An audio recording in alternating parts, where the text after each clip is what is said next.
श्री शिवाय नमस्तुभ्यम।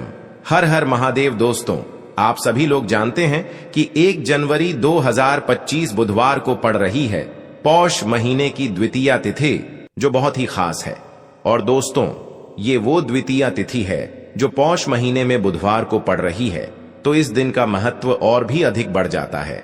और दोस्तों, इसी दिन किया जाने वाला पंडित जी द्वारा बताया गया 3 शमी के पत्ते वाला उपाय आप लोगों को जरूर करना चाहिए, क्योंकि दोस्तों ये एक ऐसा उपाय है जो कि हर दिन नहीं किया जाता। पौष महीने में जो द्वितीया तिथि आती है उसी दिन किया जाता है, क्योंकि पौष महीने में शमी के पौधे का बहुत ही बड़ा महत्व होता है। और अगर आप लोगों ने इस उपाय को नहीं किया है या किसी कारणवश नहीं कर पाए हो, तो बुधवार के दिन इस उपाय से मत चूकना दोस्तों। देखिए, ये दिन इतना खास होता है, इतना महत्वपूर्ण होता है, देखा गया है कभी कभी बड़े बड़े पूजा पाठ अनुष्ठान से जो मनोकामना पूर्ण नहीं होती है, वह पौष महीने के बुधवार के दिन एक छोटे से उपाय करने से ही आपकी मनोकामना पूर्ण हो जाती है। और बहुत सारे लोगों ने इस उपाय को किया भी है और उनको इस उपाय को करने का फल भी जरूर मिला है। अगर आप लोग भी इस उपाय को बुधवार के दिन करना चाहते हैं, तो आप इस उपाय को पहले अच्छे से समझ लेना, सुन लेना, उसके बाद करना। आपको इस उपाय का फल जरूर मिलेगा। देखना, आपकी सभी मनोकामनाएं पूरी हो जाएंगी। दोस्तों, हम आपको यहां पर बता दें कि यह जो 3 शमी पत्र वाला उपाय है, यह उपाय पंडित जी ने अपनी अभी की शिव महापुराण की कथा में ही बताया है। और इस उपाय को करने से आपके घर में चाहे किसी भी प्रकार की दुख और समस्या क्यों ना चल रही हो, आपको उसका कारण भी नहीं पता है कि भाई ये समस्या किस कारण से चल रही है। उसका कुछ भी कारण हो सकता है, जैसे पितृदोष हो सकता है, काल सर्प दोष हो सकता है, या किसी भी तरह का मंगल दोष भी हो सकता है। और भी बहुत तरह के दोष होते हैं, कुछ भी हो सकता है।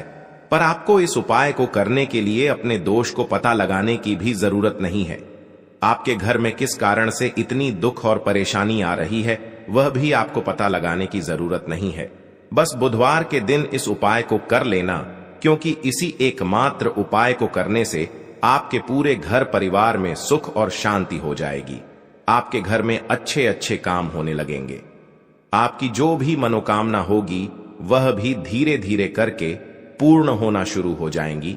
अब हम समझते हैं इस 3 शमी पत्र वाले उपाय को आपको करना कैसे है, किसको करना है, किस समय करना है और कैसे करना है। देखो, उपाय बिल्कुल आसान है, बस समझने वाली बात है। ध्यान से समझिए, उसके बाद ही आप लोग जो है इस उपाय को जरूर कीजिएगा।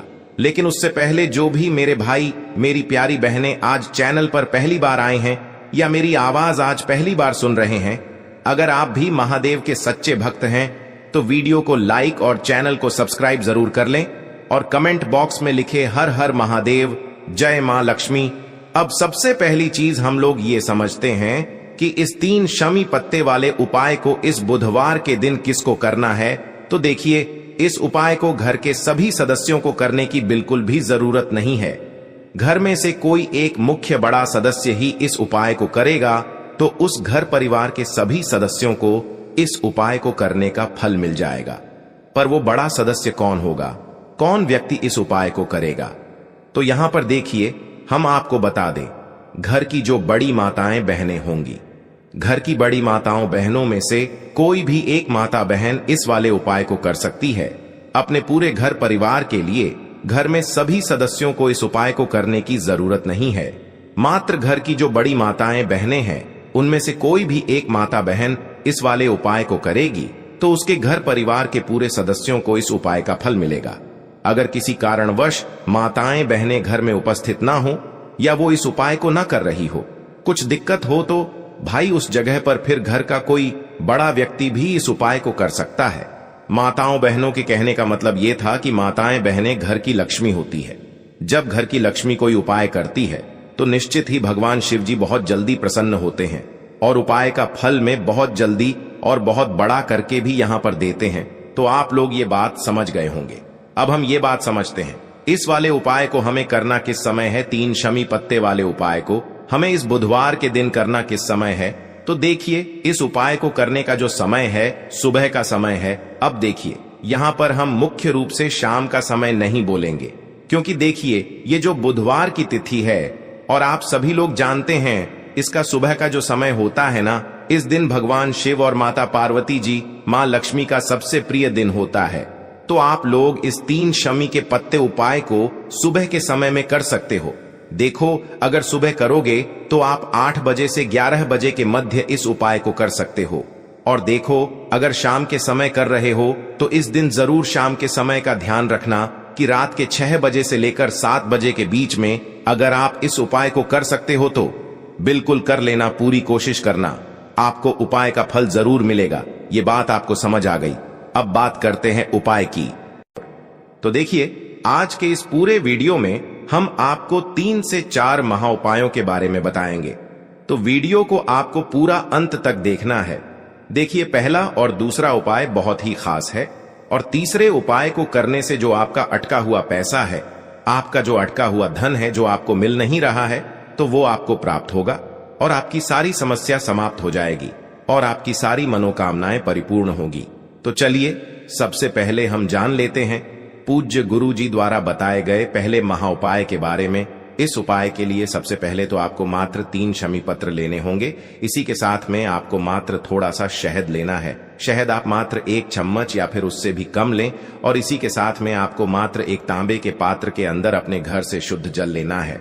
अब दोस्तों, मात्र इन तीनों सामग्रियों को लेकर के सीधे आपको पहुंच जाना होगा भगवान शिव के मंदिर में। देखिए, गुरुजी ने बताया है ये वाला उपाय आप सुबह भी कर सकते हैं और शाम के समय में भी कर सकते हैं। जब भी आपके पास समय हो तब आप इस उपाय को कर सकते हैं। देखिए, सबसे पहले तो आप जो एक जल का पात्र लेकर के गए हैं, उससे आपको धीरे धीरे शिवलिंग पर समर्पित कर देना है और लगातार आपको शिव महापुराण के मूल मंत्र श्री शिवाय नमस्तुभ्यम, इस मंत्र का जाप करते रहना है। अब दोस्तों, आपके पास जो शमी पत्र है, 3 शमी पत्र है, तीनों को आपको उस शहद के अंदर अच्छे से डुबो देना है। यानी कि तीनों शमी पत्र पर आप चारों तरफ अच्छे से शहद का लेपन कर देना है। अब दोस्तों, इन शमी पत्रों से आपको भगवान शिव के शिवलिंग का श्रृंगार करना है।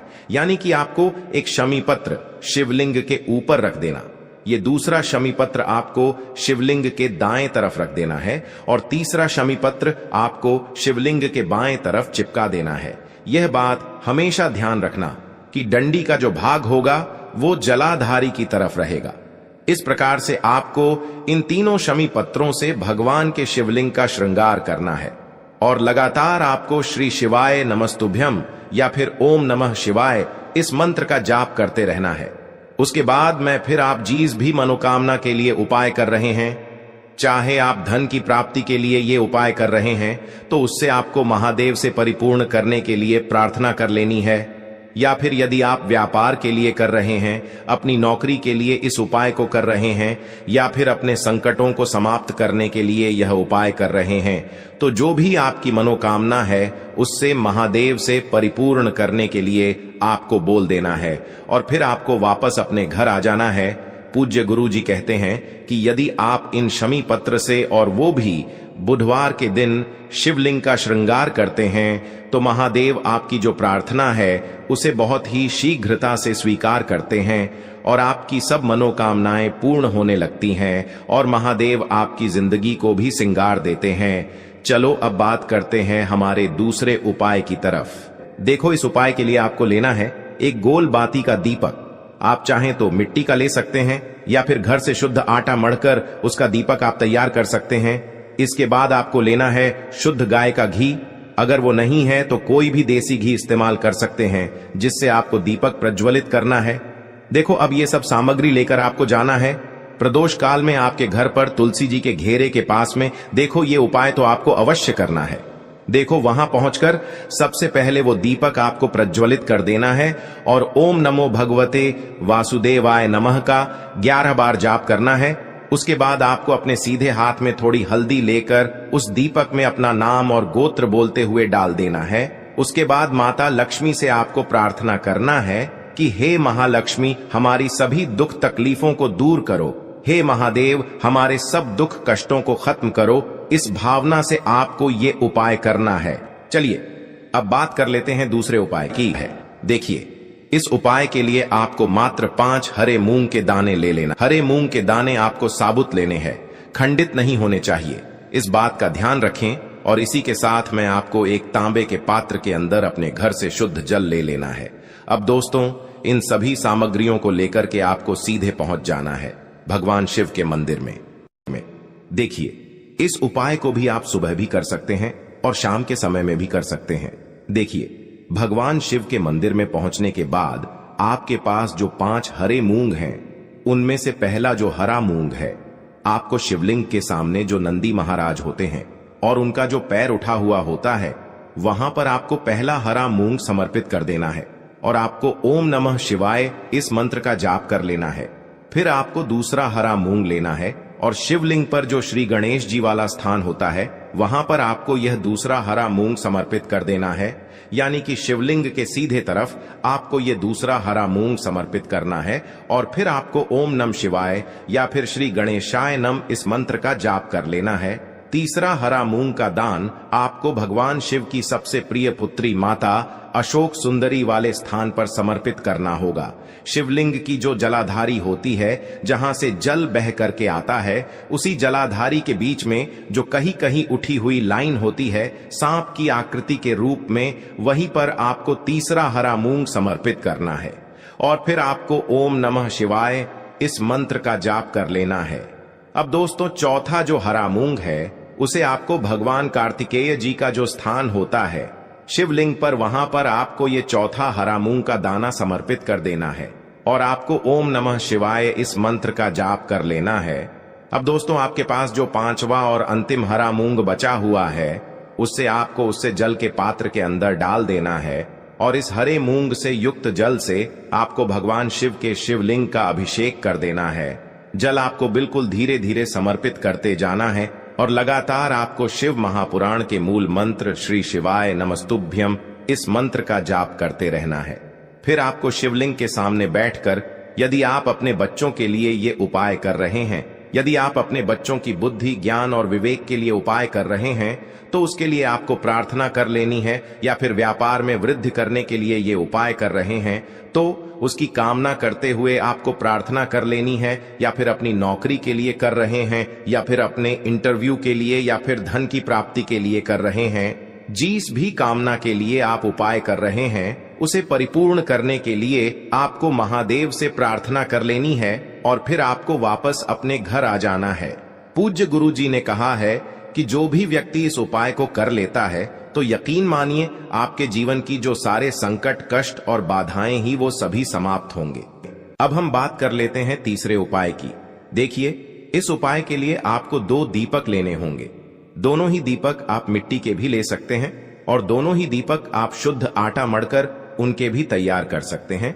आटे के दीपक को सबसे विशेष माना गया है। अब दोस्तों, दोनों ही दीपक के अंदर आपको शुद्ध घी का प्रयोग करना होगा और एक दीपक के अंदर आपको गोल रुई की बाती का प्रयोग करना होगा और एक दीपक के अंदर आपको लंबी बाती का प्रयोग करना होगा। लंबी बाती वाले दीपक के अंदर आप मौली वाला जो धागा आता है कलावा का, उसकी बाती का प्रयोग भी आप लंबी बाती वाले दीपक के अंदर कर सकते हैं। देखिए, 2 दीपक वाला ये चमत्कारी उपाय केवल रात्रि में ही किया जाता है, इसीलिए आपको इस उपाय को बहुत ही ध्यान से समझना है। इसी के साथ में आपको 11 काले तिल के दाने लेना है और इसी के साथ में आपको मात्र 1 चुटकी हल्दी भी लेनी होगी। अब दोस्तों, यह सभी सामग्री लेकर के आपको रात्रि के समय पहुंच जाना है अपने घर में, जहां कहीं भी तुलसी जी का पौधा, तुलसी माता का निवास स्थान है, वहां पर। देखिए दोस्तों, सबसे पहले तो आपके पास जो एक गोल बाती का दीपक, उसे आपको तुलसी जी के वहां पर प्रज्वलित करना है। दीपक को प्रज्वलित करते समय आपको ओम नमो भगवते वासुदेवाय इस मंत्र का 11 बार जाप कर लेना है।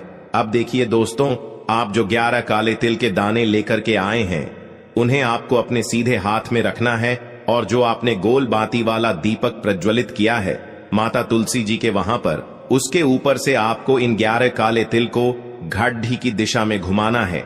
आपको अपना नाम और अपनी गोत्र को बोल देना है और फिर आपको इन काले तिल को उससे जलते हुए दीपक के अंदर डाल देने हैं। देखिए, काले तिल भगवान विष्णु के पसीने से उत्पन्न हुए हैं और जब भी हम यह दीपक बुधवार की रात्रि में प्रज्वलित करते हैं, तो इससे हमें हमारे कर्ज में राहत मिलती है, हमारे जीवन में धन प्राप्ति के नए नए मार्ग खुलते हैं, हमारा अगर कोई भी कार्य रुका हुआ है तो वह भी परिपूर्ण होता है। देखिए, गोल बाती का जो दीपक है, विशेषकर हम माता तुलसी के वहां पर भगवान विष्णु और माता लक्ष्मी के निमित्त प्रज्वलित कर रहे हैं। इस प्रकार से आपको ये दीपक प्रज्वलित कर देना है। अब जो आपके पास लंबी बाती का दीपक है, एक चुटकी हल्दी है, तो इससे आपको लेकर के पहुंचना है अपने घर के मंदिर में। आपके घर के मंदिर में माता लक्ष्मी की जो भी प्रतिमा ही मूर्ति है, उनके सामने सबसे पहले तो आपको ये लंबी बाती का दीपक रखना है। फिर आपको दीपक को प्रज्वलित कर देना है। दीपक को प्रज्वलित करते समय आपको ओम महालक्ष्मी नमः इस मंत्र का जाप करते रहना है। अब दोस्तों, आपके पास जो एक चुटकी हल्दी है, उसे आपको अपने सीधे हाथ में रखना है और इस एक चुटकी हल्दी को आपको उस दीपक के ऊपर से 11 बार घड्डी की दिशा में घुमाना है और आपको ओम महालक्ष्मी नमः मंत्र का जाप करते रहना है। और इस एक चुटकी हल्दी को आपको उसे दीपक के अंदर डाल देना है। देखिए, एक चुटकी हल्दी वाला जो दीपक है, आपके जीवन से दुर्भाग्य को समाप्त करता है, माता लक्ष्मी की आपको कृपा प्राप्त करवाएगा, धन प्राप्ति के आपके जीवन में नए नए मार्ग बनाएगा। गुरु जी द्वारा बताए गए ये सब सिद्ध उपाय है। दोस्तों, इस वीडियो में हमने आपको गुरु जी द्वारा बताए गए 3 से 4 बहुत ही चमत्कारी उपाय बताए हैं, जो आपको करने हैं। उपाय से लेकर कुछ भी पूछना है तो कमेंट बॉक्स में पूछ सकते हैं। उपाय को करते समय किसी भी प्रकार की गलती ना करें। अगर आपको हमारी वीडियो पसंद आए तो हमारे इस चैनल को सब्सक्राइब जरूर करें, वीडियो को लाइक जरूर करें। हर हर महादेव, ओम नमः शिवाय। देखो, इस उपाय के लिए आपको लेना है एक गोल बाती का दीपक। आप चाहें तो मिट्टी का ले सकते हैं या फिर घर से शुद्ध आटा मढ़कर उसका दीपक आप तैयार कर सकते हैं। इसके बाद आपको लेना है शुद्ध गाय का घी। अगर वो नहीं है तो कोई भी देसी घी इस्तेमाल कर सकते हैं, जिससे आपको दीपक प्रज्वलित करना है। देखो, अब ये सब सामग्री लेकर आपको जाना है प्रदोष काल में आपके घर पर तुलसी जी के घेरे के पास में। देखो, ये उपाय तो आपको अवश्य करना है। देखो, वहां पहुंचकर सबसे पहले वो दीपक आपको प्रज्वलित कर देना है और ओम नमो भगवते वासुदेवाय नमः का 11 बार जाप करना है। उसके बाद आपको अपने सीधे हाथ में थोड़ी हल्दी लेकर उस दीपक में अपना नाम और गोत्र बोलते हुए डाल देना है। उसके बाद माता लक्ष्मी से आपको प्रार्थना करना है कि हे महालक्ष्मी, हमारी सभी दुख तकलीफों को दूर करो। हे महादेव, हमारे सब दुख कष्टों को खत्म करो। इस भावना से आपको ये उपाय करना है। चलिए,